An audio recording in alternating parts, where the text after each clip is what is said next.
Ahí donde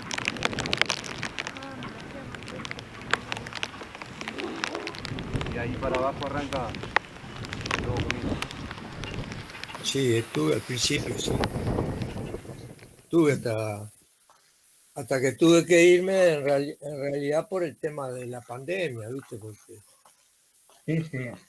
sí, y bueno, me tuve que alejar un poco de eso, pero estoy muy en contacto con los compañeros que hacen la olla y eso, ¿no? Gente de la UTU y bueno, son residentes acá, vecinos de acá de Santa Catalina, un par de profesores que hay ahí y otro, ese flaco alto, Charamelo, que vos me dijiste, que son compañeros que viven acá en Santa Catalina y que, bueno, organizaron una olla desde el principio. Primero participaron en la construcción del merendero, ¿no? Ahí en Nuevo Comienzo. Y el merendero significó un trabajo muy grande porque fue una construcción en madera que tenía casi 20 metros de largo, ¿no? Ah, grande. Sí, era una construcción grande, no era un... Nosotros, cuando se empezó a construir, se pensaba, bueno, ese es el merendero, pero además que sirva de lugar de reunión, de centro, ¿viste? De centro social, de alguna manera, bueno, pensábamos llevar espectáculos artísticos, alguna conferencia, eh, alguna apoyo en la salud, ¿viste? Atención primaria a la salud, en educación para los niños, ¿no? Para hacer la ayuda, para hacer los deberes. Bueno, la pandemia un poco destruyó toda esa voluntad social y además, por otra parte, hubo una acción dirigida de parte del fiscal, Diego Pérez, el fiscal, dirigida, digo, porque él no procesó a todos los que vivían ahí, a todos los que habían construido su ranchito, sino que había una información policial de quiénes eran los que organizaban, los que tenían más voluntad social, los que expresaban un poco el sentimiento colectivo y actuaban en beneficio de la comunidad, ¿no? Yo estoy del arranque de la ocupación también. No vivo acá porque fui procesado también. Y vengo a dar una mano a la olla. Estuve con un merendero y después me tuve que ir. Me dieron 15 días para desalojar. Porque estuve como los primeros referentes y por eso la gente no sale como referente, no salía a figurar porque ya queda marcado, para la ley queda marcado como un referente y ya después te corren hasta que te agarran o cómo te pueden agarrar y ya te hacen una causa y ya no puedes venir más acá. Te dan 15 días para desalojar y queda con un antecedente más también. Claro. Yo pasé por eso. Es claramente persecución. Claro, yo pasé por eso y hoy en día vivo en la casa de mi viejo, pero si puedo venir a dar una mano, vengo a dar una mano y me gusta dar una mano. Claro. Pero fue bravo todo el tema del arranque, porque la gente se organizó como un barrio común que se va formando y no hubo como que decían que era una cuna de delincuentes, que estaba lleno de traficantes. Bueno, primero se habló miles de cosas, pero nada que ver, porque había muchas madres con hijos, solas, gente que con muchas enfermedades, y la mano del Estado nunca estuvo, porque tenía que estar el MIDE, el Ministerio de Vivienda, la Intendencia era uno de los primeros denunciantes, después INAO nunca apoyó, porque el arranque estaba lleno de gurises y no apoyó, fueron vecinos, gente laburante que era de los sindicatos que fueron que dan una mano, que hasta el día de hoy que están dando una mano, los muchachos acá los profesores de la UTU y eso, que fue así, que el apoyo que hubo acá adentro. Después no hubo un apoyo de decir del Estado mismo, no estuvo el apoyo. Entonces, hubo una tarea del fiscal selectiva, es decir, no procesó a todos por usurpación y por robo de luz eléctrica, sino a algunos. Y esos algunos fueron seleccionados. A los voceros, a los referentes, ¿viste? A los referentes. Sí, claro. Algunos porque tenían algún antecedente penal por hurto, bueno, algo que mucha gente tiene acá en estos lados, que son los antecedentes policiales o penales, por pelea, por problemas familiares, por hurto, por una cantidad de cosas, ¿no? Y a algunos no los procesaba, pero los amenazó con que si volvían, los metía presos. Y ya con los antecedentes por medio. Entonces la gente se retiró, se fue retirando. Se había formado públicamente en los medios de opinión pública y a nivel de los representantes políticos, vamos a decir, ediles, diputados, la idea de que eso estaba, de que el asentamiento había sido promovido por los narcotraficantes de la zona.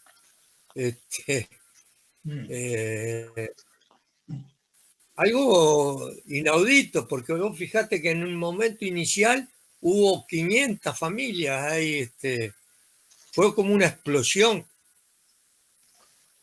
Atribuirle a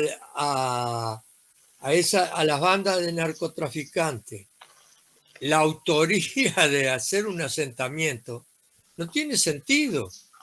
Pero además considerar que tenían un poder y una base social de apoyo tremenda. Sí, claro. Porque realmente era como pegarse un tiro en el pie. Es decir, son los narcotraficantes que traen 500 familias acá. ¿Cómo es posible eso? ¿Qué significado tiene desde el punto de vista social y político? La versión que se dio desde la alcaldía de acá de la zona oeste, el alcalde,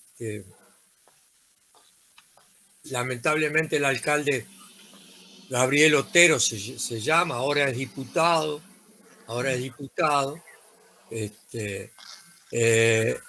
nació en la cárcel, él nació en un cuartel, porque los padres niños de la cárcel.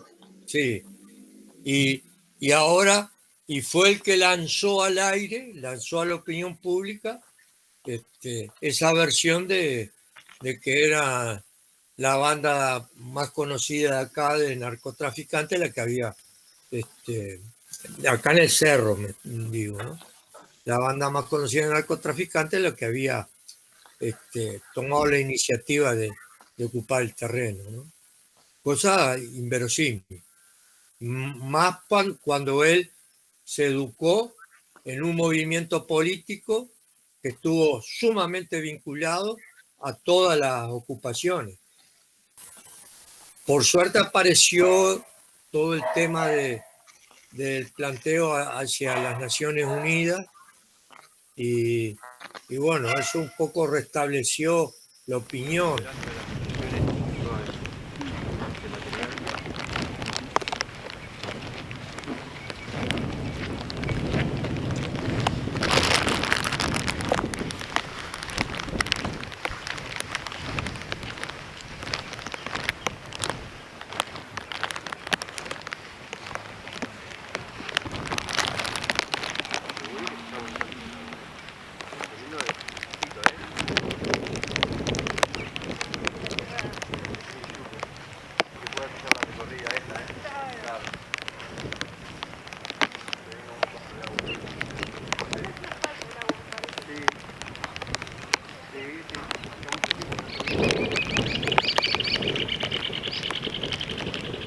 en la zona esta donde nosotros vivimos y donde está San Miguel y el Nuevo Comienzo, desde Camino Civil hasta Punta Yegua, hay 10.000 familias que son ocupantes.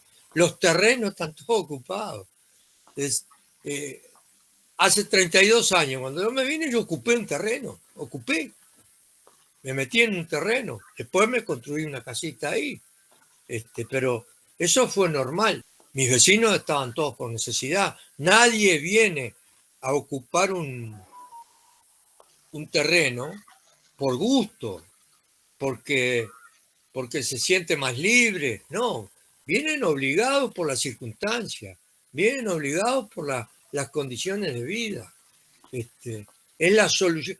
Vienen obligados por el Estado, le resuelven un problema al Estado, porque el Estado no tiene política de vivienda destinada a los sectores excluidos y marginados, a los sectores más bajos, sino que sus viviendas, como le llama plan de vivienda de interés social, vos tenés que tener un ingreso de por lo menos 90 o 100 mil pesos para acceder a un plan de a una casa del plan de vivienda de interés social, que no es obra de este gobierno, sino que fue obra del gobierno anterior.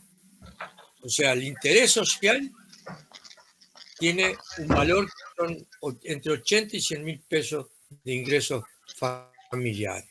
Y bueno, esta gente vive con algo menos de la 10ª parte de esos ingresos. En la ley, apoyado en la ley, durante años se ocuparon terrenos. Mientras yo fui edil y Helio Sartú fue diputado primero y después senador, nosotros defendimos a los ocupantes de terrenos basados en el derecho de ocupación, que surge de entrar a un terreno, entre comillas, usurpación, dentro del marco de esa legalidad considerada por el Código Civil. ¿Qué pasó? Que en el año 2007 presentaron en el Parlamento un proyecto de ley para crear el delito de usurpación, delito penal de usurpación. Votaron a favor, es decir, votaron en contra de los más humildes y de la gente más necesitada. Votaron a favor. Entonces, cuando ahora hay una ocupación, en lugar de resolverse a iniciativa del propietario en la justicia civil, se resuelve a denuncia de cualquiera, incluso cualquiera puede denunciar porque es un delito penal y se resuelve en la justicia penal. Sí. Ellos le resuelven un problema al Estado y el Estado, en lugar de apoyarlos y darle un camino de solución, les manda al fiscal y la policía y los mete presos. Es realmente difícil de entender, por decirlo, no voy a decir lo que pienso, es difícil de entender. Hay una cultura ya de asentamientos acá, en los que muchos, este muchacho que estuvo preso es nieto de ocupantes. Su abuelo ocuparon hace 50 años, sus padres ocuparon y él ahora es ocupante. Hay una tradición de cómo ocupar. Entonces, viste que están todas las calles marcadas, están los terrenos marcados. Antes no era así. Cuando yo vine acá, no era así todavía. Las calles se iban construyendo. Por eso hay tanta callejuela torcida por todos lados. Pero ahora hay una cultura. Se marcan las calles, se respetó el caño, por donde va el caño de saneamiento de la Intendencia. No se construyó arriba de donde está el caño de saneamiento de la Intendencia. Se dejó a ambos lados. Se buscó construir un salón comunal, ¿entendés? Un merendero, lugares, espacios colectivos, espacios para la vida comunitaria. es así. Y bueno, eso forma parte de una tradición que existe en toda la periferia de Montevideo. Acá en el oeste, que tiene el apoyo, vamos a decir, ideológico, así en general, espiritual, de otra forma, de ser un barrios de tradición muy obrera y de mucho sindicalismo, pero también se repite en el norte, en el norte de la ciudad de Montevideo y en el oeste, a ambos lados del Camino Maldonado. Es así. Hay forzosamente se ha creado una cultura de la ocupación de tierra. Se corre como reguero de pólvora, es una admirable alarma como en los tiempos de Artigas. Están ocupando en tal lado y la gente viene gente que está viviendo en la calle, que se entera y vienen a buscar un terreno. Le estaban resolviendo el problema al MIDE. Es lamentable que un Ministerio de Desarrollo Social haya dejado de lado la problemática de esta gente, que es la que más necesita el apoyo social, el apoyo económico para desarrollo social. Un Ministerio de Vivienda. Y no estoy hablando de este gobierno, no estoy hablando de este gobierno porque esto es anterior a este gobierno. Este es un problema que viene de hace 50 años. Santa Catalina, las primeras casas ocupadas tienen más de 60, 70 años. O sea que es un problema que se ha ido desarrollando y que cada vez es más grave. No es que cada vez se va resolviendo la cuestión de la vivienda para los sectores excluidos.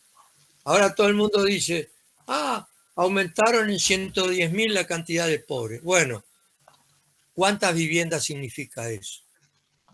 ¿Cuántas viviendas? ¿Cuánta gente que no tiene dónde pasar la noche? ¿Cuánta gente que no tiene dónde tener una cama, dónde cocinar, dónde ir al baño? Bueno, esos son los problemas.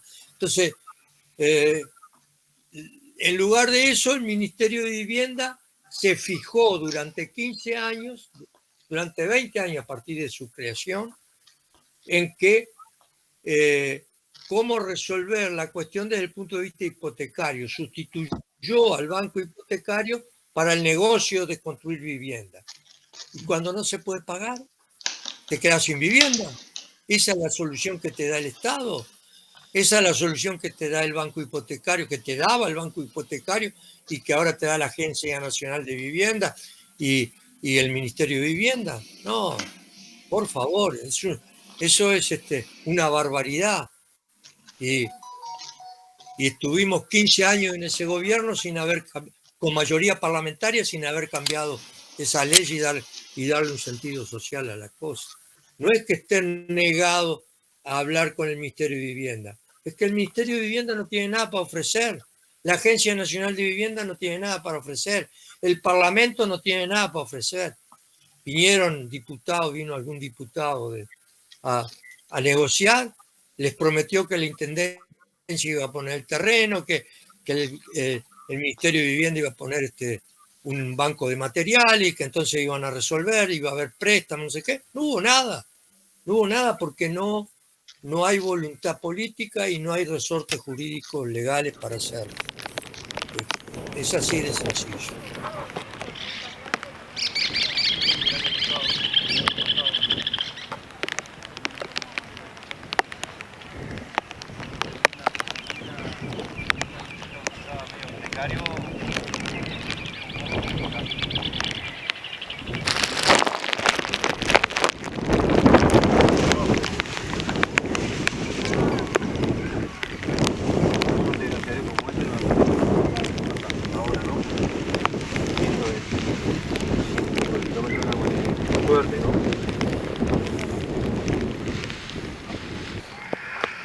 Recibís a quien llega al barrio. Ya, claro. ahí va, sí, bueno. ¿Tú escogiste la ubicación? ¿Tú escogiste la ubicación? Sí, digamos que sí. Va, no, en realidad no. El lugar estaba medio abandonado ahí, ¿viste? Yo creo que no hay nada más democrático, Elvio, que esas asambleas cuando se ocupan terreno. En el Uruguay, ni siquiera un sindicato tiene esa democracia donde se organiza. Este terreno es para ustedes, este otro para usted. Acá viene una familia que tiene necesidad porque está viviendo en la calle, son un matrimonio, sí. ¿Qué terreno le asignamos? Ah, bueno, allá hay un lugar libre, se le asigna allí. ¿Dónde vamos a construir el merendero? ¿Por dónde va a pasar la calle? Las calles continúan el damero de Santa Catalina, no sé si se dieron cuenta. Sí. Son asambleas con una actitud civilizada, con un espíritu de comunidad. Eso les cae muy mal al Estado y quieren destruirlo.